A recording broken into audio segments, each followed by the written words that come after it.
Hello, hello, hello. Praise the Lord. I was almost running late. um, Welcome to Free Gospel Deliverance Center of the Apostolic Faith, Wednesday night Bible study with me, Overseer. I'm not used to using that word. Overseer, Dawn India Lavoyce.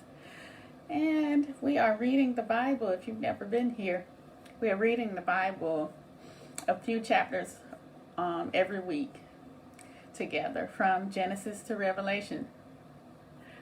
So today we'll be in Exodus, and we're looking at chapters 21 and 22. And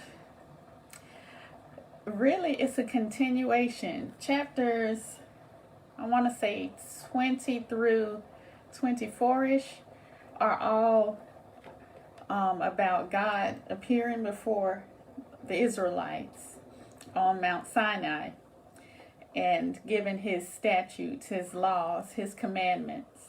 And so last week we got what people call the 10 Commandments in chapter 20 of Exodus. That's what we read together. And this week we'll continue with the rest of them. I didn't know until about 5-6 years ago when I got introduced to Hebrew and everything. I didn't know that it was more than 10 commandments because everybody just calls them the 10 commandments. I didn't know until reading that, further and hearing that it's 613. That's a big difference from 10. But the reason why they don't talk about all of the other commandments is because they dated horribly, because we don't have the physical temple in Jerusalem anymore. And a lot of them required the temple, the sacrifice and what to do inside the temple and everything. Sorry, that was my very loud coffee maker because I decided I wanted to drink coffee with you all. So we're going to talk about the rest of those, read more of those commandments. And so before I get started, I just want to give out a general disclaimer. Let me get the coffee.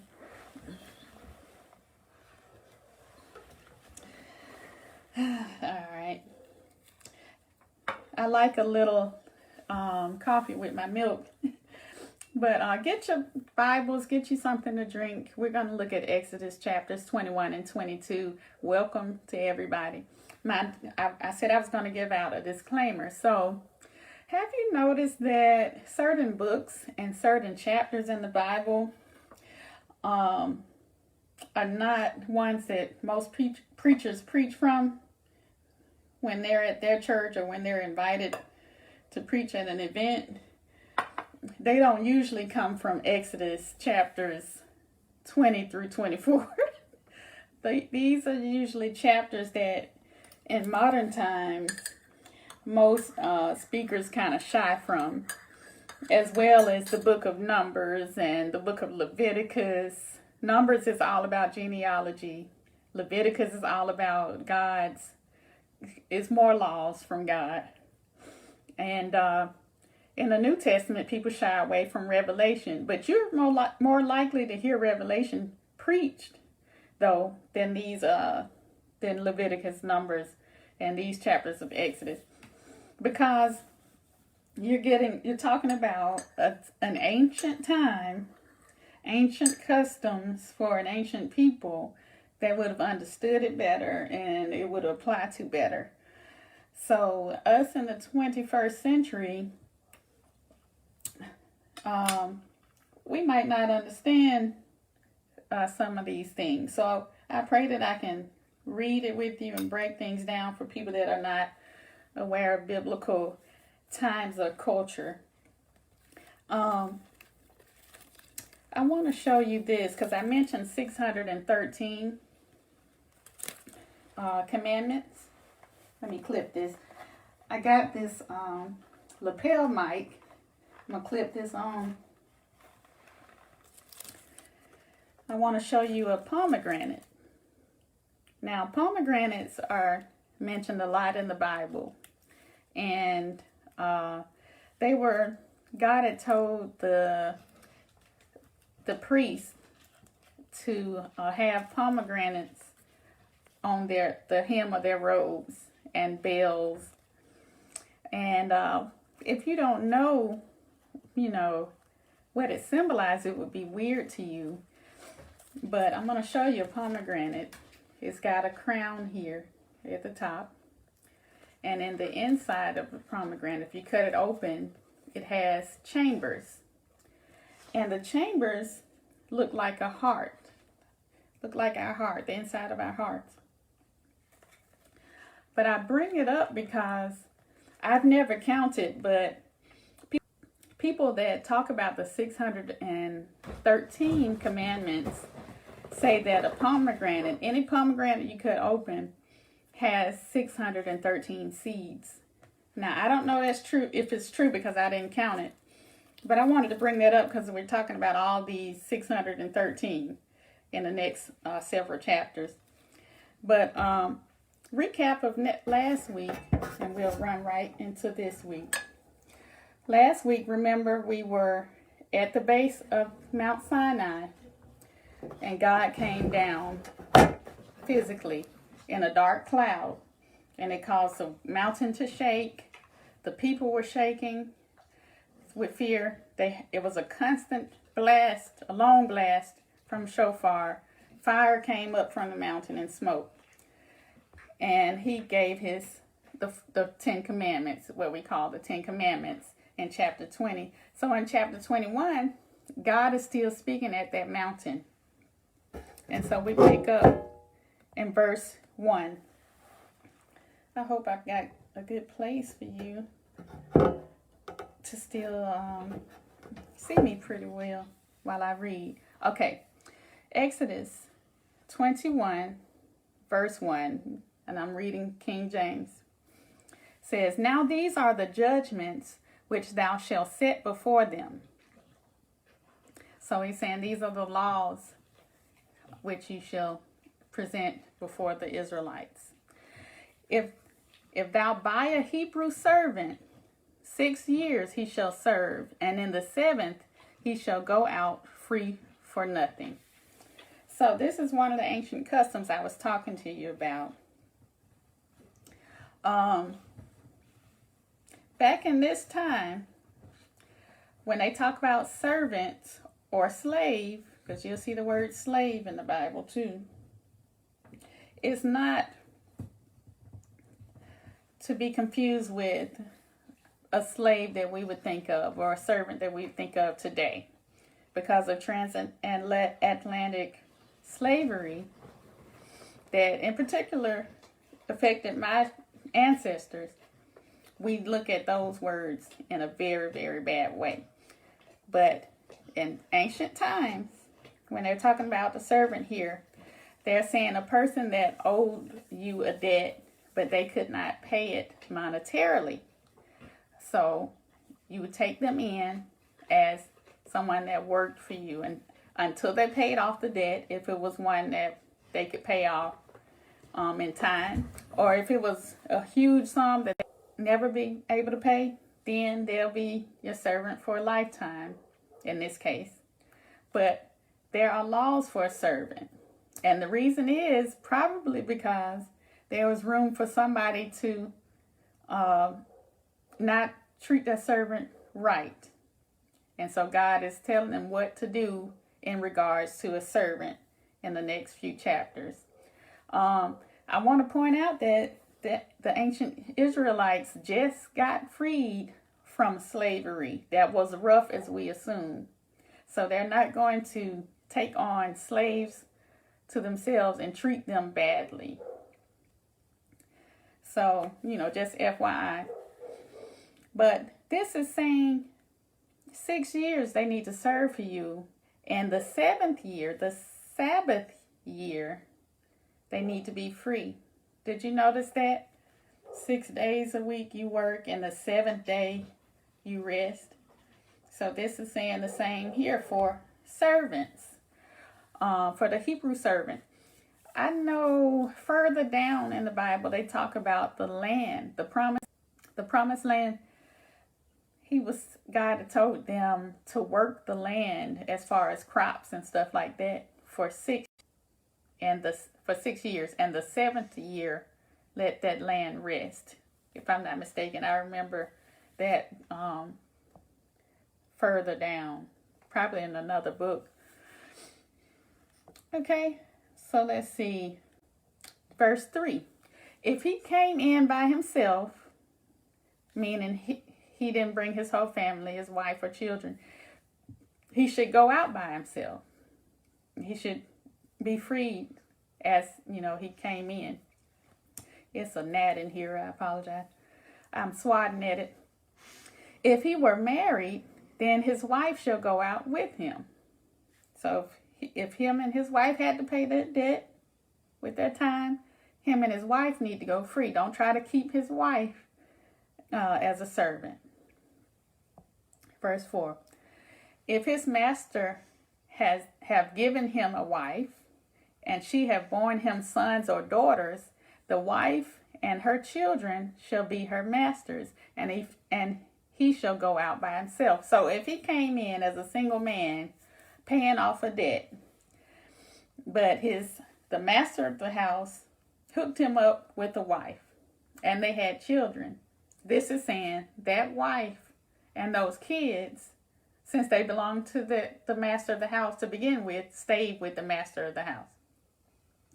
And the husband goes free, like he came in, single. Verse 5. And if the servant shall plainly say, you know what, I love my master. I love the man that's the head of this house, and my wife, the woman that he gave to me, and my children that the wife bore. I will not go out free. So he was saying, I won't leave them. I'll stay. I love you all. I'm going to stay. Then verse 6 says, then his master shall bring him unto the judges. They need to go before a court like set up. He shall also bring him to the door, or unto the doorpost, to the front of his house. And his master shall bore his ear through with an awl, and he shall serve him forever. So he's saying, go before the judges about this, about him staying with you for life, the servant. And also go stand in front of the household, the doorpost, and pierce his ear. And that'll symbolize him serving you forever. Now, that's what I was saying about ancient times, customs, and all of that. I know of a pastor, a late pastor, Win Worley, and I'll hold up some of his reading material. He had preached against pierced ears because of this verse right here. He said, that if you got pierced ears, and I have pierced ears, by the way. But he's saying if you have pierced ears, it's a symbol of you being a slave, and you'll be a slave to the same spirits that the person who pierced your ears had oppressing them. Now, I don't know if that's true, but I remember him preaching that. And this verse is why he preached that. So you ask God, about that. Because sometimes you can be on the extreme one way or the other with things. But if you're interested in him, he's got some videos on YouTube. He's got a booklet set, Warfare Prayers, and a book set. He wrote like 10, 11 books on exorcism and deliverance and spiritual warfare. And he believes that pierced ears indeed is a symbol of slavery, and that's this verse here is what he's basing that on. But I do like his books and his videos, because he does do spiritual warfare, and he does help deliver. I'm saying does like he's still on this earth doing that. He's gone on to be with the Lord, but he did do some deliverance ministries and cast some demons out of a lot of people. But anyway, verse 7. And if a man sell his daughter to be a maidservant, she shall not go out as the men servants do. Now, you might be asking, what's the difference between a maidservant and a manservant? Well, male and female. But in this case, the master of the house married this woman, this maidservant. So she won't be freed like the male servants would, because she would literally be one of his wives. Verse 8. If she please not her master, who has betrothed her to himself, then shall he let her be redeemed. So he's saying, if this maidservant, this new wife of the master of the house, isn't pleasing the master, then he can let her go. I want to point out, if you've been with me since the beginning reading the Bible, you might remember Sarah, how she referred to Abraham. She called him master. She didn't say husband or whatever.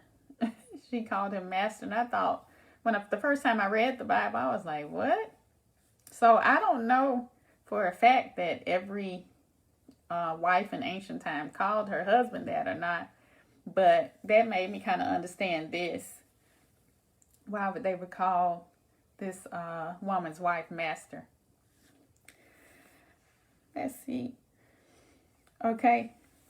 He said, then shall he let her be redeemed, to sell her unto a strange nation. He shall have no power, seeing he hath dealt deceitfully with her. So this God is saying here, okay, you can let the maid servant go if she doesn't please you, but you cannot sell her to a foreign nation. He said you have no power to do that. She needs to stay with her people. Since you dealt deceitfully with her. Verse 9. And if he hath betrothed her unto his son, he shall deal with her after the manner of daughters. So verse 9 is saying, if you get a maidservant and you marry her to your son, she's no longer to be seen as a servant in your house. She is to be treated like one of your daughters, not your daughter-in-law. She is to be treated like your daughter. Verse 10. Let me get a sip of the coffee. It smells good. It tastes good too.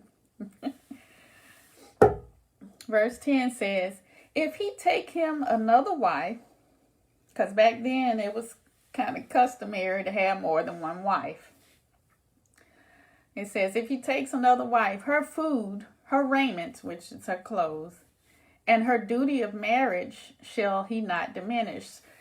So God is saying, if you take on another wife, don't treat the previous wife badly. Don't give her less food, less clothing, less prestige or whatever. You should be able to take care of both of them or all of them well and equally. Verse 11. And if he do not these three unto her, then shall she go out free without money. So it's saying, if you don't do those things to her, let me put this out of the way, then she's free from commitment. Let her go out free, without pay, without money. Verse 12. He that smiteth a man, hits a man, strikes a man, so that he die, shall be surely put to death. So this is saying pretty much a death for a death. Verse 13. And if a man lie not in wait, but God delivered him into his hand. Then I will appoint thee a place whether he shall flee. So in saying, if you didn't do it on purpose, if you didn't plan to kill this man, hiding away to kill this man, then I provide a place of escape for you. I forgot what they call it. The term escapes me, but it'll come to me, or we'll read it soon. It's supposed to be a place like sanctuary. If you've seen the movie The Hunchback of Notre Dame, Disney movie, and I know you like, that's strange to bring that up. When Esmeralda was fleeing for help, she ran into the sanctuary and she cried out, "Sanctuary, sanctuary." That's because that was the only place where they could not take her away. She was pretty much exempt in that area. She was free and safe in that area. So that's what God is saying here. I will provide a place of escape, a place for you to flee to if you didn't intend to kill that person. Overseer Marlin. Verse 14 says, "But if a man come presumptuously upon his neighbor to slay him with guile, thou shalt take him from mine altar that he may die."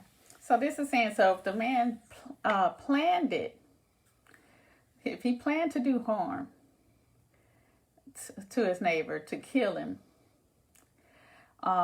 then he shouldn't have a place of safety, a place of sanctuary he can flee to. And the reason why it says here, "Thou shalt take him from mine altar that he may die," the altar also, if you stay with me, we'll read, let me think of one example. When David was getting old in age, King David, some of his sons revolted and tried to get the throne before Solomon, because David wanted Solomon to have the throne.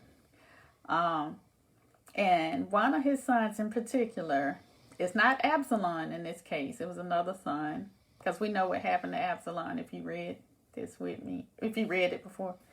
This particular son actually was crowned king. And if I'm not getting this story mixed up, and he ran into, once he found out Solomon had been proclaimed by King David, and they announced it officially that he was to be the real king, and he found out that he would be seen as a treacherous person. He got scared and he grabbed the horns on the altar. And while he had those, they could not kill him. They can't kill you. You're protected at the altar of God. But if you could be, if you would leave the altar or be taken away from the altar, pulled from it, then you could be killed. Thank you, Mom. Praise the Lord, Sister Yolanda, and all the others I might have missed. So this is saying, "Thou shalt take him from mine altar, that he may die." Because see, at the altar, he wouldn't be able to be killed. Verse 15 says, "And he that smiteth his father," if you strike your father, if you hit your father or your mother, it says, "you shall surely be put to death." And I know some mothers and fathers that's like, say that loud and say it again 3 times. You're not supposed to put your hands on your parents. This is saying you're worthy of death if you do that. Thank God for redemption through the blood of Jesus, because it'll be a lot of reasons that we should be worthy of death, whether the death on this earth or the second death. Mr. William, you snoring real loud. Okay. Verse 16. "And he that stealeth a man and selleth him, or he be bound, or if he be bound, or if he be found in his hand, he shall surely be put to death. So verse 16 here agrees with what I said earlier. This is not earlier, like verse 1 through 3 was not talking about a slave in the way that we think about, because God is saying you should not steal a man. You shouldn't steal humans. You really shouldn't steal anything. But if you steal him and sell him as a slave, or if he is found in your possession, you should be put to death. So the old slave masters, they would have been worthy of death, according to verse 16 here. So, and it's true. It's true. They are worthy of death. But anyway, verse 17. And he that curses his father or his mother shall surely be put to death. So you can't hit them. You can't curse them. Is what God is saying. Your parents, don't hit them or curse them. Verse 18. And if men strive together, and one smite another with a stone, or with his fist, and he die not, but keepeth his bed. This is saying if men are fighting, and one hits another one with a stone, or his fist, and he doesn't die, but lays in bed sick. Verse 19. If he rise again, if he recovers, and walks abroad upon his staff, then shall he that smote him be quit. Only he shall pay for the loss of his time, and shall cause him to be thoroughly healed. So it's saying the one that hit him doesn't have to be put to death, but he'll have to pay for the lost wages, loss of his time, and shall cause him to be thoroughly healed. Verse 20. And if a man smite his servant or his maid with a rod, and he die under his hand, he shall be surely punished. Now, this is saying if a master of a house hits his servant, male or female, then this right here says he shall be surely punished, but I'm wondering if the punishment is death. You know what I'm saying? Because that's been the pattern of this thing. Verse 21. Notwithstanding, if he continue a day or two, he shall not be punished, for he is his money. So this is saying, but if he doesn't die, if the servant doesn't die, but recovers in a couple of days, then he shouldn't be punished, because the person, that's his property. I hate to put it that way. He paid for that person with his own money, or the person owes him the debt.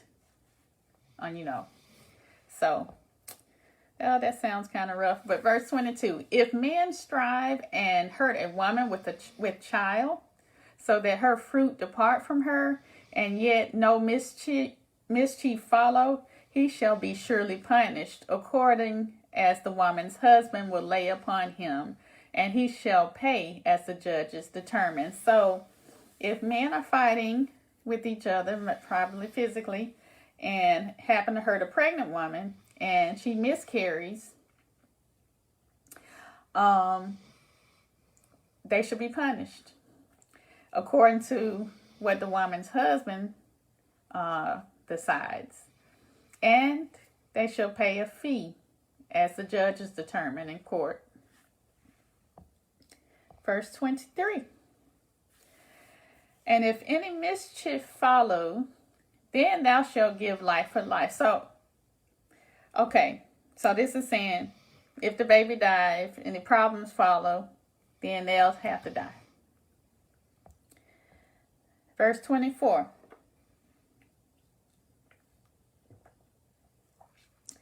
This is some good coffee. Verse 24 says, an eye for an eye, tooth for tooth, hand for hand, foot for foot, burning for burning, wound for wound, strike for strike, meaning hit for hit. That's what strike means. So this is saying whatever sin you commit towards a person, that same act should be done to you. Now, I believe this changes by the New Testament, if I'm recalling right. And I get in depth with that later, but I remember Yeshua saying something. He was saying, Moses said an eye for an eye, but I have to look into that. I have to look. I know when it comes to sexual issues, Jesus said you were told to not commit adultery or something like that. Mm-hmm. But I tell you, if you look on a woman with lust, you have committed it already. I remember him saying something like that. Verse 26. And if a man smite the eye of his servant or the eye of his maid, that it perish, he shall let him go free for his eye's sake. So if a master of a house strikes or hits the eye of a servant and he lose that eye, he or she, then that person need to go free. Their debt is paid because you done took the person eye out. They don't owe you any time or money. Verse 27. And if he smite out his manservant's tooth and his maidservant's tooth, he shall let him go free for his tooth's sake. So same for the teeth. Verse 28. And I notice this is just a pattern of God making it plain to not mistreat those that are under you. And don't mistreat your parents. So when Yeshua Jesus said that the laws and the prophets are summed up by saying, love the Lord your God and serve him only, and love your neighbor as yourself, because you won't do these things, it's totally understandable. Verse 28. If an ox gore a man or a woman that they die, then the ox shall be surely stoned, and his flesh shall not be eaten, but the owner of the ox shall be quit. So, this is saying if a ox kills a person, then it needs to be stoned. But the owner should be cleared of it. After you stone that animal, the owner shouldn't have to pay with its life. This is saying. But I notice it says you shouldn't eat the flesh of that animal. And I'm wondering if it's because if I look with my spiritual eye, I'm wondering if the reason that you shouldn't eat the animal that kills a person is because they have the spirit of murder on them or not. And you don't need to consume that. I'm not sure. It could be because of transference of spirits. That's what I'm thinking about. Or it could be for some other reason. But that's interesting. Verse 29. But if the ox were wont to push with his horn in the past, and it hath been testified to his owner, and he hath not kept him in, but that he hath killed a man or a woman, the ox shall be stoned, and his owner also shall be put to death. So this one is saying if it's an ox that has been showing signs of aggression and the owner is aware of it, but he didn't pin him up in the pen somewhere, and that ox happened to kill somebody, then that ox should be stoned and that owner should be put to death. Because you knew better. You should have put him up. Verse 30. If there be laid on him a sum of money, then he shall give it for the ransom of his life, whatsoever is laid upon him. So if the judge is determined he can pay a certain amount of money, then, you know, he need to pay that sum, and that'll spare his life. Verse 31. Whether he have gored a son or have gored a daughter, according to his judgment shall it be done unto him. So it's saying male or female, according to his judgment, that penalty should be paid. Verse 32. If the ox shall push a manservant or a maidservant, he shall give unto their master 30 shekels of silver, and the ox shall be stoned. So, if the ox harms a servant, the owner of that ox needs to pay 30 shekels of silver for that servant, and the ox need to be stoned. God is getting in depth with them. I understand, because a lot of times if you just have broad rules to things, people might either take advantage or might misunderstand some things. But he's giving them laws for humans, male and female, and then for animals. He's getting really, really in depth. Verse 33.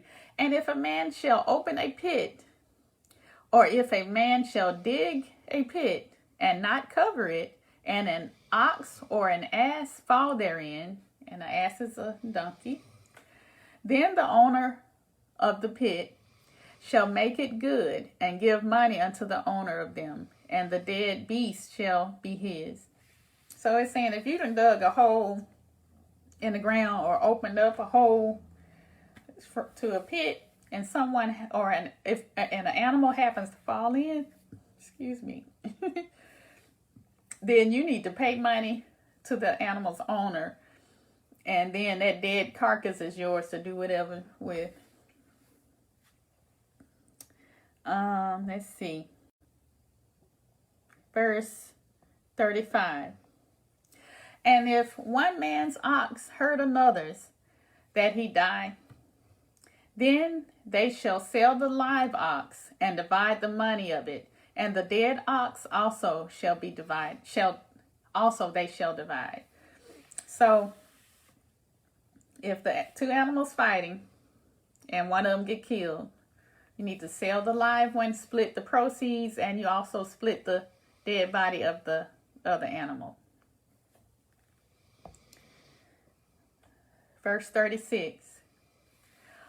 Or if it be known that the ox hath used to push in time past, and his owner hath not kept him in, he shall surely pay ox for ox, and the dead shall be his own. So, like it said earlier, if you already knew that the animal was showing signs of aggression and you didn't put it up, then that's your bad. That's your fault. Ox for ox, it says. And keep in mind, back in this time, they had, cattle for a reason. They were a nomadic people. So their livelihood was based off of crops and their cattle and things like that. So that was chapter 21. We're going to go in chapter 22. But do you see what I was saying at the beginning? Like, people don't usually preach from these chapters of Exodus. So,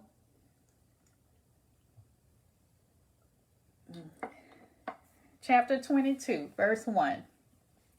It says, if a man shall steal an ox or a sheep and kill it or sell it, he shall restore 5 oxen for an ox and 4 sheep for a sheep. So, that's more than double. That will really discourage you from stealing that animal, because you might have been thinking that you're going to gain one, but you about to lose 4 or 5. Verse 2. If a thief be found breaking in and be smitten that he die, there shall no blood be shed for him. So if somebody breaks into your tent, your house and you kill them, then you won't have to pay with your life, because they were doing wrong. It was on them. They're bad. Verse 3. If the sun be risen upon him, there shall be blood shed for him, for he shall make full restitution. If he hath nothing, then he shall be sold for his theft. So if you came in trying to come in through the day, then it shouldn't be any killing.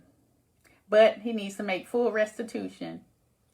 And if he don't have anything to pay with, then he shall be sold into servanthood or slavery. Because, you know, what I was saying earlier, that's what slavery was used for back then, for debts you couldn't pay monetarily. But you still couldn't be treated bad. And you couldn't steal people and make them slaves like our ancestors, or you would be put to death. Let's see. Uh-oh, I haven't scrolled. We're in verse 4. Okay, verse 4 says, if the theft be certainly found in his hand alive, if he's stolen something and he still got it on him, whether it be an ox or ass or sheep, he shall restore double. So if you caught red-handed, then you need to restore double what you tried to steal. Verse 5. If a man shall cause a field or a vineyard to be eaten, and shall put in his beast, and shall feed in another man's field, if the best of his own field, of the best of his own field and of the best of his own vineyard shall he make restitution. So if you're putting, I know in today's time, you don't have, most of the time, fields of crops and vineyards and animals. So back in this time, people were putting their animals in other folks' land to feed off of, because they don't want the animal to eat from their land or whatever. They're being greedy. So God is saying here, if you put your animal in someone else's field to eat and get caught, then your restitution that for you to make is you have to give from the best of your fields, from the best of your vineyards.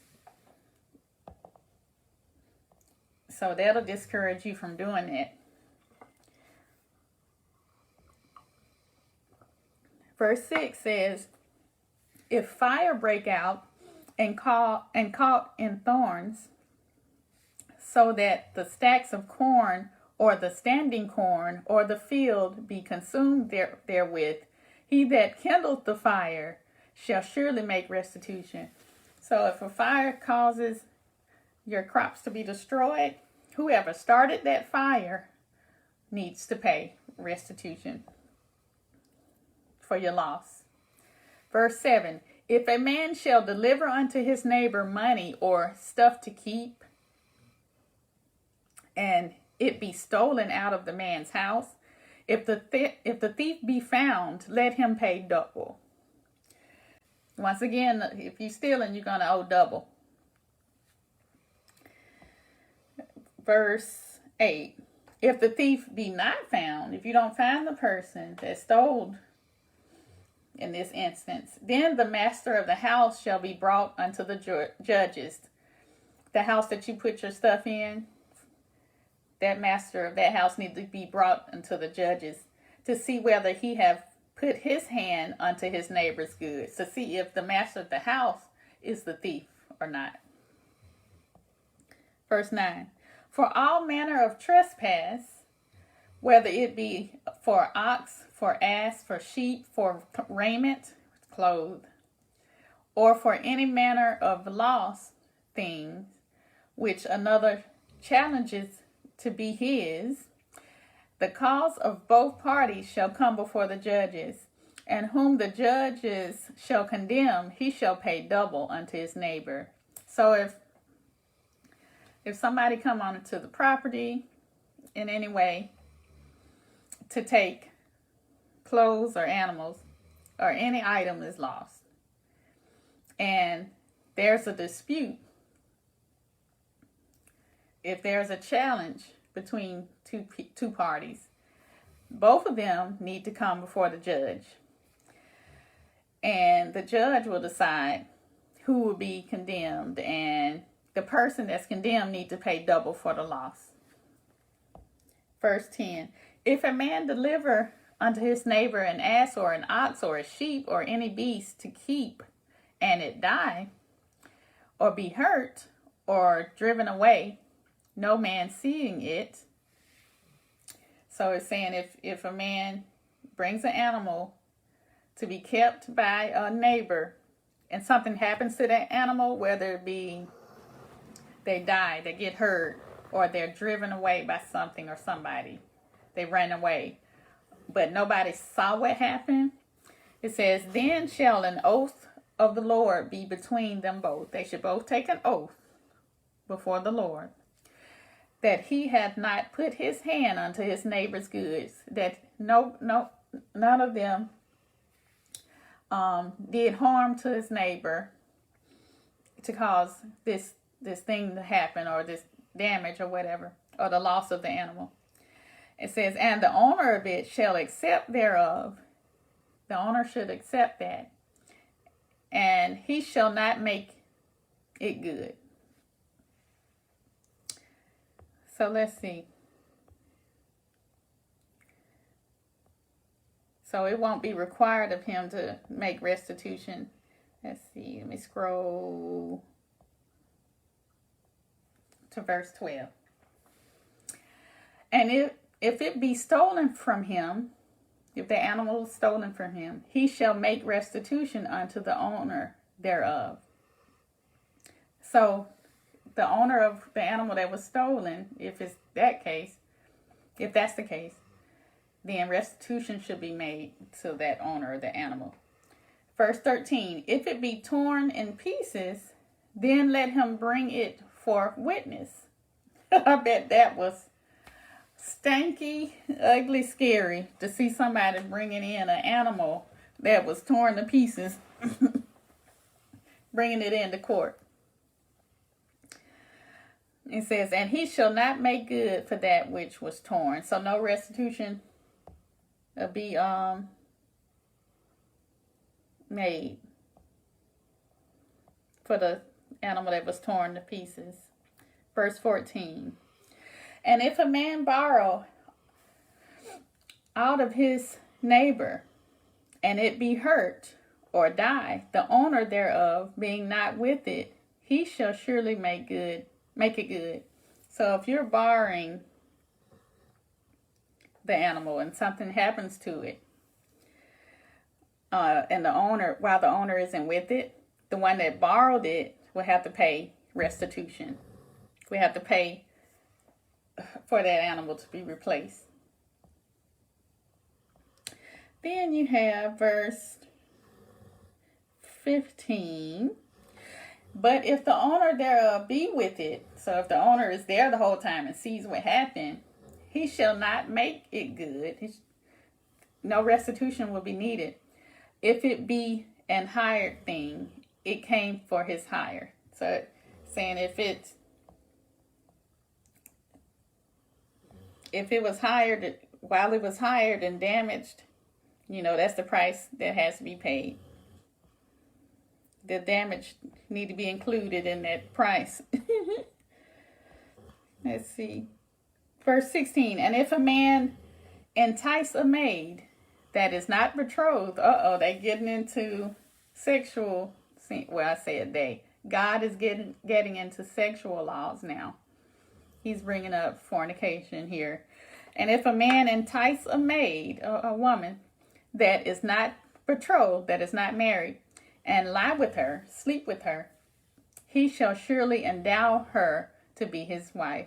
He needs to marry her, is what it says here. Can you imagine in today's time, everybody, every young man, young woman, or old man, old woman that get enticed to sleep together? Can you imagine that all of them marry? That'll be something else, wouldn't it? It would be some mistakes made, because a lot of times when we're thinking about somebody sexually or with lust, that is not the one. Verse 17, if her father utterly refused to give her unto him, he shall pay money according to the dowry of virgins. So if the father refused to let them marry, that young man has still got to pay a dowry for that woman, as if they were married. So it's going to cost you money. The dowry of virgins is what it's called. Verse 18. And in today's time, unless you're in another country other than the U.S., most of the time, or unless you are my husband, FYI, my husband is a Muslim. And he says that they still honor dowries. I have some friends that are Jewish, and in a way they still might have dowries. They have a marriage contract that the fathers need to look over before they have a ceremony and everything. But usually, let's say for us regular Christians in the U.S., we don't usually have dowries, but it's a sum of money that the father of the bride comes up with, that the potential husband has to pay. That's what a dowry is. Let's see. And I know some people that's watching, they like, wait a minute, go back. You said your husband was Muslim? He wasn't at first, but you know what? Because I know some people throwing that, you're not supposed to be unequally yoked and all of that at me. Well, just pray for him. Let's see. Verse 18. Verse 18. Ooh. It's a rough one. In the age of Harry Potter and tarot cards and horoscopes and white magic and gray magic, black magic, yellow magic, whatever.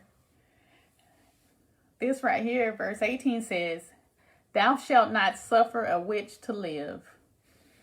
So this is saying you're supposed to kill witches. Now, I have a book back here. Oh, I can't find it, but it's about the time of the Salem witch hunts. That was a case where this verse right here was taken to the extreme in a bad way, where people were accusing everybody of being a witch, even if they had no background of it, no evidence of it. If you didn't like your neighbor back in that day and that time and that place in Salem, they were saying, oh, she's a witch. So they would kill that person because of this verse here. But anyway, this is saying you shouldn't permit a witch to live. The witches need to be stoned or whatever. Right here in verse 18. Verse 19. Whosoever lieth with the beast shall surely be put to death. So if you're committing the sin of bestiality, if you're a human and you're having sex with an animal, you shall surely be put to death, this is saying. Verse 20. He that sacrificeth unto any god, lowercase g, save unto the Lord only, he shall be utterly destroyed. So this is saying, if you sacrifice to any other god but me, the Lord God, the true God, you shall be utterly destroyed. So, and notice in the verses previous, it says, you shall surely be put to death. But this says utterly destroyed. So I'm wondering if God is speaking on in the afterlife here or not. Because who can utterly destroy somebody? Only God. I remember further down in the Bible it says, don't fear man that can harm you temporarily, your flesh, but fear God that can literally destroy you. He can put you in hell or whatever. So when he says utterly destroyed, I'm thinking that means by his hand.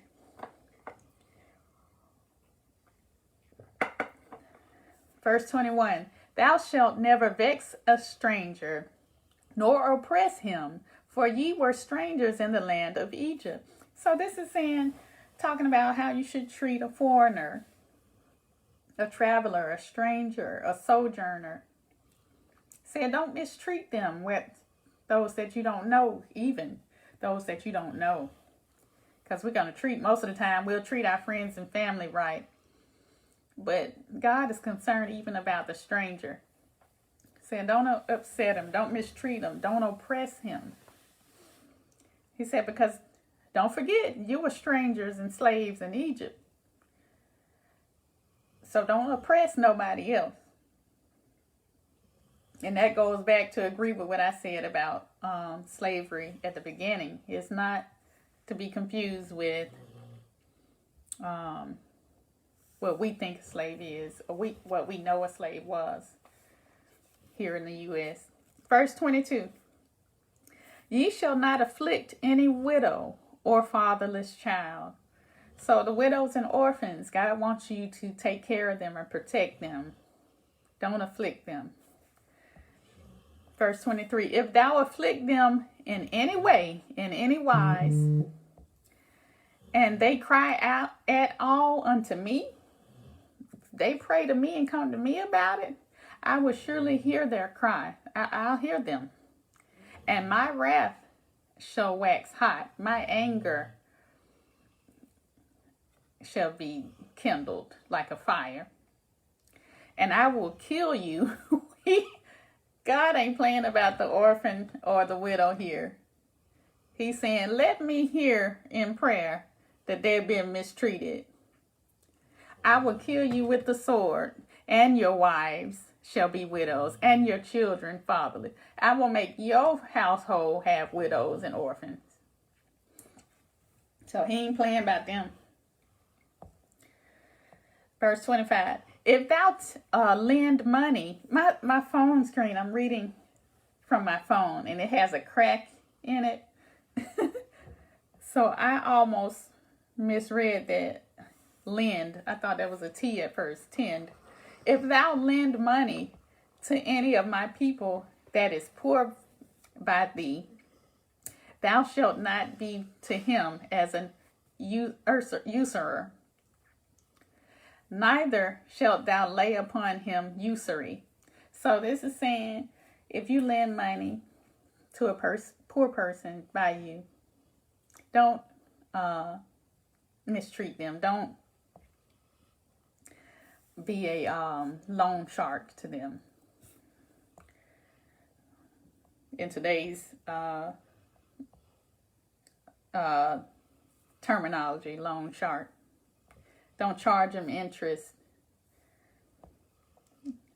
Verse 26. If thou at all take thy neighbor's raiment to pledge, if you take the neighbor's clothing, a coat or jacket or robe, as a pledge or a promise or whatever, thou shalt deliver it unto him by that the sun goeth down. When the sun go down and it's cool, you need to return that covering to him. I noticed when I was in Israel, it was very, very hot in the daytime, and by night it did cool down. And they do have winters. I remember seeing last year it snowed during the winter there. So yeah, it does get cooler. And he's protecting even those that owe a debt. He's saying even though you took that as a pledge rightfully, you give them that robe back when the sun goes down. Verse 27, for that is his covering only. It is his raiment for his skin. wherein shall he sleep? And it shall come to pass when he crieth unto me that I will hear, for I am gracious. So he's saying that's the only thing they have to keep him warm at night. What shall he sleep in and stay warm? He said, and if it happens, when that person prays and cries out unto me, saying he's cold and don't have a covering, and that's his only covering, his only clothes, I'm going to hear his crying out to me. I'm going to hear his prayers, because I am a gracious God. That's what verse 27 is saying. Verse 28, thou shalt not revile the gods, nor curse the ruler of thy people. Gods, lowercase g here. Okay, now in other translations, it would be uppercase G, saying you shall not curse God, like God Almighty. You shall not curse me, nor the ruler of your people, those that, because they're the ones that administer my laws, my statutes. So in modern times, this would be, you need to respect me, your God, and respect those that have rule over you. Your presidents, your governors, your mayors, stuff like that. Verse 29. Thou shalt not delay to offer the first of thy ripe fruits and of thy liquors. They talking about liquor, y'all. A lot of times in the Bible, you'll see wine mentioned. But right here it said liquors. Okay. The firstborn of thy sons shalt thou give unto me. So, God is saying, don't delay in giving your offering, your fruit, your first fruit offering, the offering of your harvest, and the offering from your vineyard. He said, you should give it to me. And also the firstborn sons of yours shall be given to me, shall be dedicated or rededicated to me. A lot of people in modern times, they dedicate their children, male and female, firstborn and second, third, fourth, to God. And I think that's beautiful. But the reason he is so big about first fruits and firstborns goes back to Yeshua Jesus, his firstborn, how he gave his life for us. So we're just, it's a symbol of that. Verse 30. Likewise shalt thou do with thine oxen and with thy sheep. 7 days it shall be with his dam. On the 8th day thou shalt give it to me. 7 days. And King James say shall be with his dam. D-A-M. But that translated as 7 days. 6 days. Yeah, 7 days. I had a Sabbath thought. 7 days the animal should be with his mother, but on the 8th, it needs to be dedicated to me, is what he's saying here. Now, in traditional Judaism, they do circumcision on 8-day-old babies. And that goes back to this verse. And for people that get circumcision for their sons for just natural reasons, not necessarily religious reasons, they usually get it done at birth. But usually in Judaism, they wait to that 8th day because of what he said here. Verse 31. And ye shall be holy men unto me. Neither shall ye eat neither shall ye eat any flesh that is torn of beasts in the field. Ye shall cast it to the dogs. So he's saying you're a holy people. You have to watch even what you put in your mouth. He's saying you shouldn't consume or eat animals that were roadkill in today's terms, torn to pieces. But It's saying instead of you eating roadkill, you give that to the dogs. Give it to the animals to eat. So that concludes chapters 21 and 22. It was actually fun reading those with you. But like I said, those are not chapters that are usually preached in church, but we're reading the whole Bible. The next couple of chapters, I believe, are like the same. He's still giving laws to the Israelites. He's still on the mountain, like we read last week, telling the people what to do. And movies, television, they'll make you think that God, when he was on the mountain and the people were afraid and all of that, they would make you think that he was only giving the 10 Commandments, and that's not true. He gave a lot of stuff, chapters of stuff. Is God himself talking to his people. And so we'll read more of what he said next week. I want to do announcements now. 10th season is over with for this year, so that's why I'm back at my 7:30 p.m. Central Time. But it has really been a blessing at both locations that we did. I want to give a special shout out to Pastor Young and First Lady Young. They have a t-shirt shop right by the site of the last tent, and I think the shop is called Designer Tees, but it's like 728 3rd Avenue West in Birmingham. And this is one of the shirts. I know the writing is backwards, but this is one of the shirts that they made. They do t-shirts. So if you need some shirts made, think about them. They're really, really sweet people. They love the Lord and everything. So also, the tent for Apostle Vita Hinton is finished. Mother Mary Barabino's finished. So, all the tents are up now. Up as in put away, stored away. But Friday, my mother, Overseer Mylan Hudson, is back to her regular scheduled time as well. Because during tent season, she didn't do her portion of Bible study on Fridays. But now she's back. It's Friday, 7:30 p.m. Tune into her page. And you all will be in, I want to say 2 Timothy. She's in the New Testament, going up the other way. So we'll eventually cross each other. But I enjoy all the words. So whatever testament you come from, I'm excited about. Then you have our regular service Sunday nights, 7:30 p.m. on both Bishop D.E. Hudson and Mylan Hudson's pages.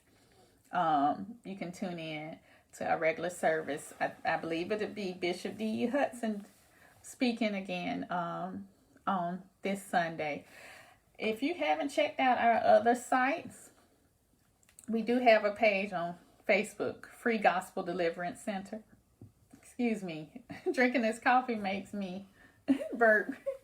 We have that, but we have YouTube, which is very popular, and it is Free Gospel Deliverance Center. Make sure you put the center there because there are other Free Gospel Deliverance churches, but I upload everything. So if you weren't able to come to any of the tent revivals, you can find them all there.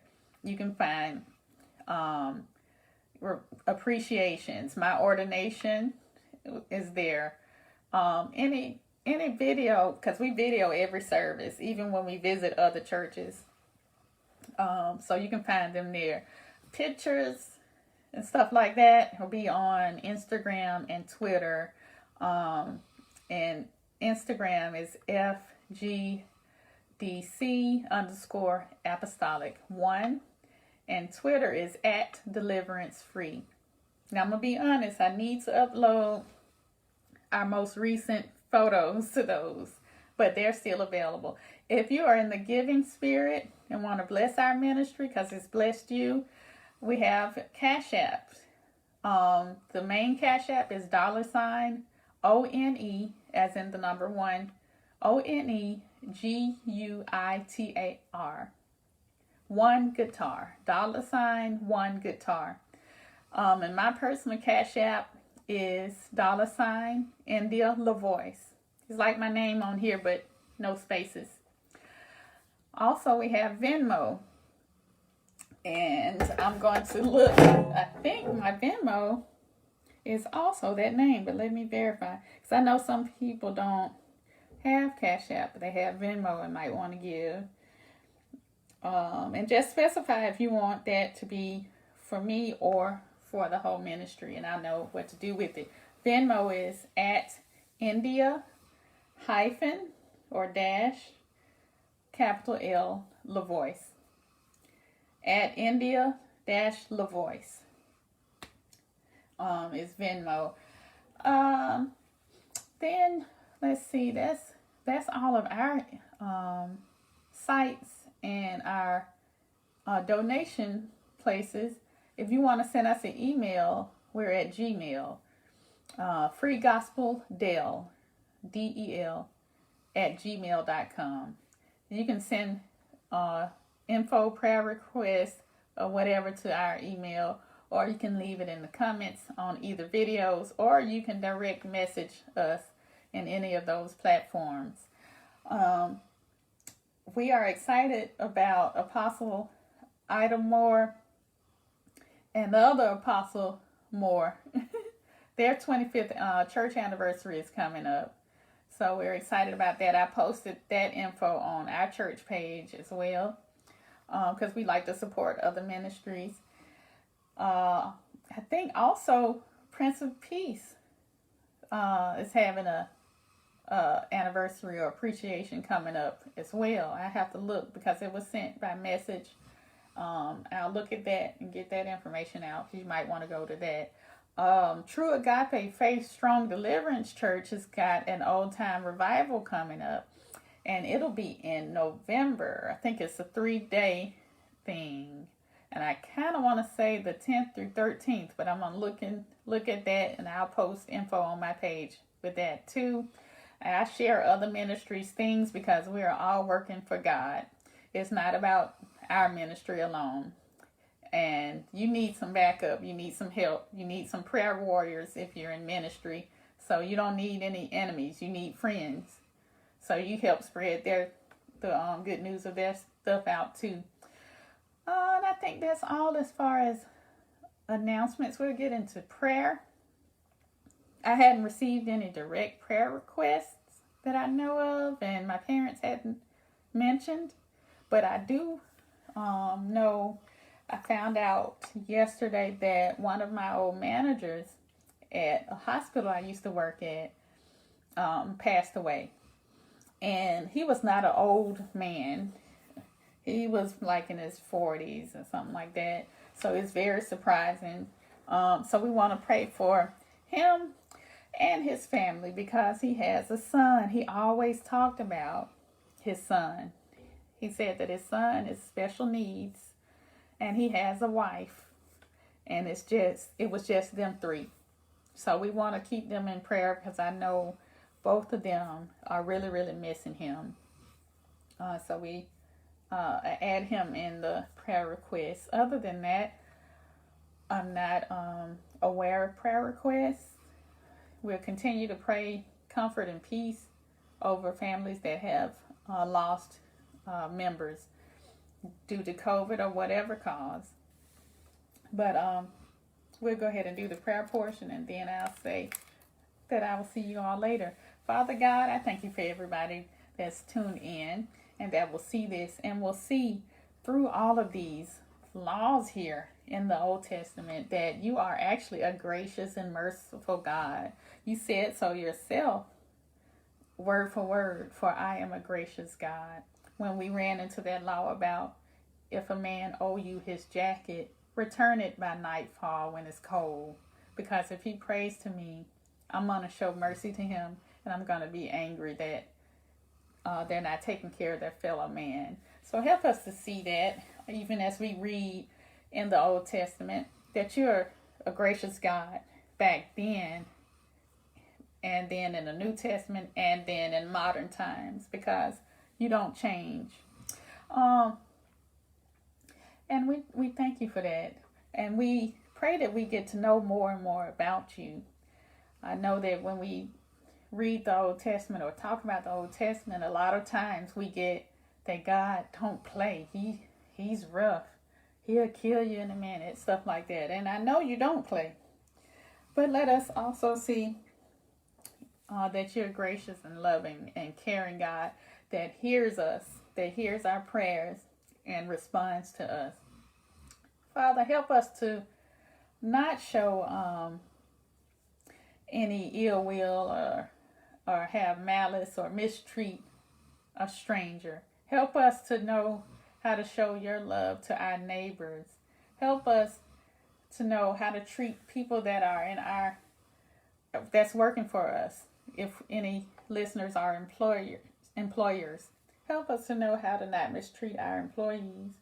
Help us to do all those things mentioned in the word that we read together. Let it not seem like some book study, some distant dead book that I'm discussing and reading out loud, but let the people know that this is life that we're reading and discussing. It's still alive, just like Yeshua Jesus is still alive. And the people that follow him, even if they're taken away from this temporal world, this temporary world, that they are still alive and they're with the eternal Father. Let those know, that have lost people to this world be comforted by that and know that we will be reunited one day. And we thank you for this blessing and all others you have planned for us. In the name of Yeshua Jesus, I pray. Amen. You right, Ma. I'm watching and praying. I love you all. God bless you.